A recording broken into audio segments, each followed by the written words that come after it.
Ah, c'est l'heure d'un nouvel épisode. Bonjour à tous, c'est Flo Nature, j'espère que vous allez bien. Pour ma part, ça va super. Aujourd'hui, tout d'abord, je vous souhaite mes meilleurs vœux 2021, en espérant que cette année soit meilleure. De toute façon, je ne pense pas qu'elle peut être pire.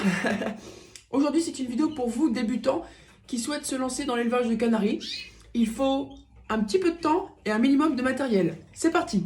Et avant ça, intro.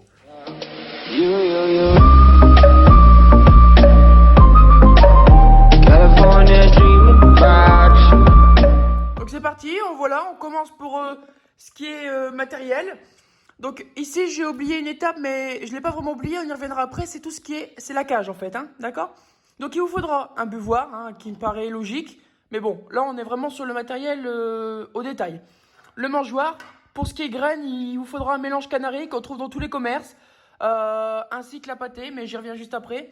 On le trouve vraiment dans tous les commerces, mélange canari, bien, voilà, il faut juste trouver un bon mélange canari. Et ne changez pas trop la nourriture, c'est important de garder toujours la même, ainsi que la pâtée. Donc là, voilà, mélange canari. Ici, c'est pour le fond de cage, donc c'est du sable anisé avec des petites coquilles d'huîtres. Important pour moi, enfin moi j'ai toujours utilisé ça et j'utiliserai, je pense, toujours ça, au moins de trouver vraiment un nouveau produit qui me convient. Les oiseaux aiment bien aller dedans, grignoter, les petites coquilles d'huîtres, etc. Le nettoyage est très important des cages, je vais vous le montrer après. Parce que déjà, nous aussi, on aimerait bien vivre dans un milieu qui est propre, qui est sain. Ben, les oiseaux, c'est exactement pareil. Ils ont besoin d'être propres. Et l'entretien, c'est aussi très important pour la lutte contre les poux. Ça commence aussi au niveau d'entretien. Mais on y reviendra. Ensuite, de la pâtée que moi, je donne toute l'année. Donc, j'ai un programme qui est fait, j'ai un planning. Ce sera le sujet d'une autre vidéo, mon programme. Mais moi, je le donne toute l'année. Les mâles, ils y ont le droit en période creuse, je vais appeler ça, donc tout ce qui est hors période de reproduction. Ils en ont à peu près 1 à 2 fois par semaine. Et lorsque les couples sont ensemble et qu'il y a des jeunes, la pâtée d'élevage, c'est tous les jours. Et on la change tous les jours, qui est très important pour qu'elle soit toujours fraîche. Ensuite, j'utilise Fertivite. Alors attention, ce n'est pas un placement de produit, moi je l'utilise et ça fonctionne très bien. C'est pour la fertilité, ça stimule aussi à l'élevage. À donner, moi je commence à le donner à peu près 2 mois avant la reproduction.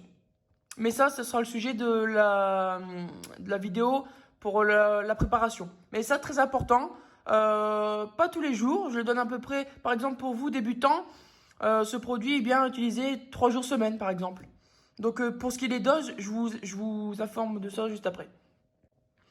Ensuite, le grit. Le grit, pour moi, c'est très important. Mais il y a plusieurs façons de remplacer le grit. Moi, personnellement, je donne du grit. Et j'ai aussi passé à une autre version. Je donne Calcilux. C'est la même boîte, sauf qu'ici, c'est marqué Calcilux. C'est du calcium, en fait, qui est très, très important pour l'oiseau, pour la ponte. Le mal de ponte, ça vient les 3 quarts du temps par un manque de calcium, une mauvaise alimentation. Donc le grit, très très très important. Hop, voilà, grit. Donc ça se trouve pareil hein, dans toutes les animaleries, type Jardiland, Compagnon de saison, etc. Donc très important. On peut le remplacer, le grit, donc soit par le Calcilux, qui se met directement dans la pâtée, ou alors un os de sèche qu'on met directement dans la cage. Donc là, j'en ai pas à vous montrer. Tout le monde sait ce que c'est qu'un os de sèche. Ou alors aussi, on prend l'os de sèche et on le gratte au-dessus de la pâtée. Ça revient à peu près au Calcilux. Voilà. Ensuite, le nid. Donc le nid, voilà. Moi, j'utilise ces nids-là. Voilà. Moi, j'utilise ces nids-là. Je les trouve très bien. Facile à nettoyer, facile à entretien. Voilà. Moi, j'aime bien ces nids-là. Les canaris les apprécient également. Donc, hop, le fond de nid qui est juste ici. Hop. Voilà pour le nid.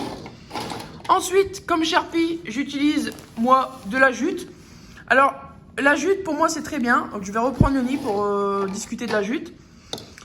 La jute, c'est très bien pour faire le contour du nid. Seulement, pour le fond de nid, des fois, les canaris ont un peu de mal avec la jute. Alors, pas tous, mais ils ont un peu de mal parfois. Alors, moi, je fais un mélange que je vais vous montrer juste ici. C'est un mélange de jute et de coton. Comme ça, le coton remplace en fait la Sharpie, une autre Sharpie pour faire le fond de nid. Parce que voilà, la jute, c'est vraiment formidable pour faire le contour du nid. Mais le fond, les canaris ont un peu de mal. Alors du coup, on rajoute du coton, pas beaucoup, hein, un petit peu, pour faire le fond de nid. Et les canaris vont le faire automatiquement. Ensuite, la méthode des œufs factices.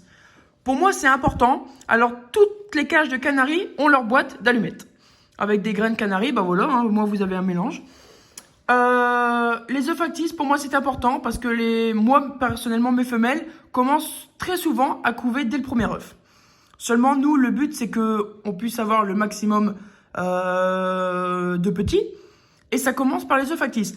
Parce que si tous les jeunes viennent à naître en même temps, on a forcément plus de chances. S'il y a un jeune qui naît le premier jour, un autre le deuxième jour, un autre le troisième jour, bah forcément, il y aura des plus faibles et les plus faibles vont mourir. Donc moi, je prends les œufs, bah comme là, par exemple. Ça, c'était un œuf que ma femelle a pondu ce matin. Je prends un exemple. Hein. Et là, je vais remettre, donc demain, hop, deuxième œuf. Je vais remettre à factice, troisième œuf, etc. Et je remets tous les œufs au quatrième. Bon, si la femelle en pond que 3, le quatrième jour, je remets les 3. Mais sinon, moi, je remets tous les œufs au quatrième. Donc voilà, la méthode des œufs factices, pour moi, est primordiale. Donc voilà, Fertivite, j'ai dit qu'on allait revenir. Donc vous allez avoir une petite cuillère doseuse avec. Donc c'est 4 cuillères comme ça à ras-bord pour 1 litre d'eau. Malheureusement, il va falloir faire une bouteille chaque jour parce que ça se périme vite. Donc voilà, tous les jours, une nouvelle bouteille. Voilà pour le Fertivite. Pour ce qui est des cages, donc voilà, moi je travaille avec des cages comme ceci, des cages d'élevage. Souvent c'est par deux, comme là. Souvent c'est par deux. Donc pour le nid, voilà que je vous disais pour la jute. Je vais vous montrer un nid. Hop. Donc là ici, voilà. Les contours de nid sont vraiment bien faits, mais le fond ils ont un peu de mal. Bon là pour le coup ça a été. Mais il y a des nids, ils ont un peu plus de mal.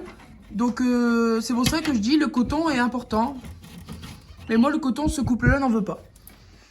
Donc voilà, donc ça, Fertivite, hein, voilà, ça donne ça. Pour l'alimentation, pâté. Là, comme non, moi je suis en période d'élevage, donc la pâté c'est tous les jours. Je change la pâté tous les jours. Le fond de cage, voilà, c'est comme ceci. On voit pas très bien. Là, je l'ai fait il y a 2 jours, vous avez vu. Là, ça a été fait il y a 2 jours et je vais le faire demain. Je vois qu'il commence à y avoir des saletés. Hop, on le fait. Au niveau des poux, alors ça fera le sujet d'une nouvelle vidéo.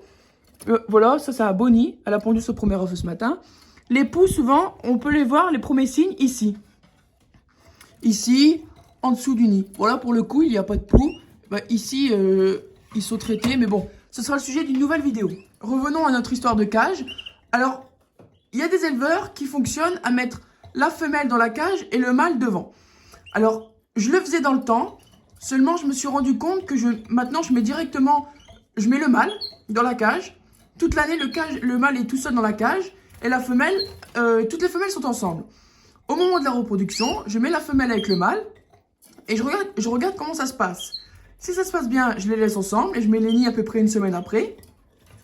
Si ça se passe mal, j'enlève la femelle et je retente une autre fois. Moi, je fonctionne comme ça. Ça s'est toujours bien passé. Hop, ici, le nid est en train d'être fait. Là-bas, ça couvre. Là, ici, ça a pondu. Et là, c'est en train de finir. C'est la finalisation du nid. Donc, pour moi, ça s'est toujours bien passé. Après, voilà, c'est une question de goût. On peut faire comme ça. C'est une très bonne méthode aussi, de mettre la femelle dedans et le mâle à côté. Quelques jours, le temps qu'il s'acclimate. Je l'ai fait. Voilà, ça, c'est à vous de choisir. En tout cas, pour les cages, ces cages sont très bien. Ici, comme vous pouvez le voir, on met le socle pour la charpie. Bon, là, ici, ils ont fini. Ici, on a une porte pour le nid. Une porte ici pour aller regarder à l'intérieur, faire ce qu'il y a besoin. Franchement, ces cages-là sont super bien. Mais moi, après, voilà, c'est des cages d'élevage. J'ai plusieurs couples. On peut aussi utiliser d'autres cages, quoi. Mais ces cages-là, franchement, sont super pour la reproduction. Pour ce qui est des graines que j'utilise, voilà, c'est un mélange. Bon, voilà, ça, c'est la marque, mais on s'en fiche, hein. Voilà, il faut un bon mélange de graines. Comme vous pouvez le voir, voilà, bon mélange de graines. Ici, c'est le sable anisé que j'utilise. Voilà, bon, moi, je prends des gros sacs parce que j'ai beaucoup d'oiseaux. Ici, c'est mon mélange exotique. C'est parce que j'ai aussi des mandarins. Et ici, ma pâtée. Hein, voilà. Donc, voilà, un bon mélange canari. Surtout, bien fermer le sac. Là, je l'ai ouvert pour l'humidité, afin que les graines ne germent pas. Hein. Et ça, c'est le fameux produit que je vous parlais pour remplacer le grit. C'est le Calcilux qui se met directement dans la pâtée. Donc, il y a une cuillère de os dedans. C'est un très bon produit parce que le calcium est vraiment très important pour l'élevage. Mais un os de sèche pourra aussi très bien fonctionner. Voilà les amis, j'espère que cette vidéo a été assez complète. Si vous avez des questions, n'hésitez pas, je suis là pour y répondre. Je me ferai même un plaisir de vous y répondre. Je sais qu'il y aura peut-être des choses manquantes. Je sais qu'un éleveur va dire sa façon. Moi j'ai ma façon, ça c'est ma façon à moi de fonctionner. Voilà, après peut-être que ma façon n'est pas bonne. En tout cas moi j'arrive toujours à faire des jeunes. Mes oiseaux sont bien, ils sont bien plumés. Ils sont en bonne santé, mais surtout les amis, très important, l'entretien.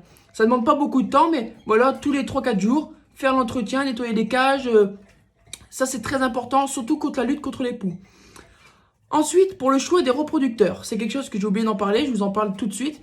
Moi personnellement, je ne vous conseille pas de les acheter en animalerie. En tout cas, avec des oiseaux 2020, des jeunes de l'année, vous savez que vous avez un risque que l'oiseau n'est pas forcément bon, il nourrit pas, etc. Mais voilà, des oiseaux en bonne condition, il n'y a pas vraiment de mauvais oiseaux.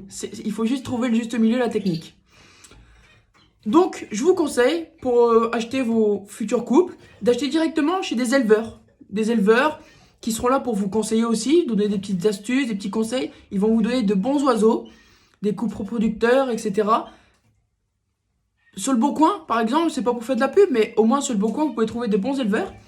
Mais vraiment, je déconseille fortement, moi personnellement, avec de très mauvais retours quand j'étais plus jeune. J'ai aussi acheté des couples, c'est toujours des oiseaux malheureusement qui sont pas bagués, qui sont très vieux. Faut aussi, si par exemple vous achetez un oiseau qui n'est pas bagué, regardez l'état des griffes. Si les griffes sont petites, on voit qu'ils sont bien pointus, donc pas coupés. Théoriquement, c'est un jeune oiseau. Mais moi, je déconseille d'acheter des oiseaux non bagués. Acheter des oiseaux bagués de l'année précédente. Très important. Et moi aussi, encore une fois, j'insiste là-dessus, je déconseille d'acheter des oiseaux en animalerie. Achetez-les directement chez des éleveurs expérimentés et qui vous feront un plaisir de vous vendre un bon couple reproducteur.